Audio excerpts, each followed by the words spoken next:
నేను ఇలా ఛాలెంజ్ చేస్తున్నా రేవంత్ రెడ్డి, మీరు హోంమంత్రి, మీరే ముఖ్యమంత్రి, మీరు ఎందుకు రాజీనామా చేయాలో నేను చెప్తా.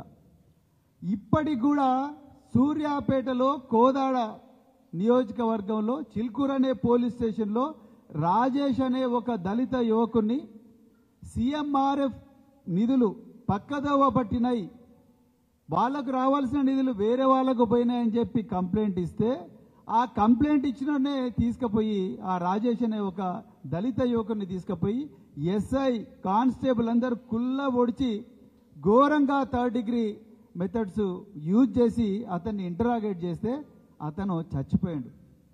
48 గంటల నుండి ఆయన శవాన్ని పెట్టుకొని అదే చిల్కూరు గూడెంలో ఆ పేద దళితులందరూ కూడా ధర్నా చేస్తున్నారు. ఇంతవరకు హోంమంత్రి నుంచి ఒక్క స్టేట్మెంట్ లేదు. మరి ఎందుకున్నావు రేవంత్ రెడ్డి గారు మీరు హోంమంత్రిగా? నాయన్ రాజేందర్ రెడ్డికి ఇది కనిపిస్తలేదా?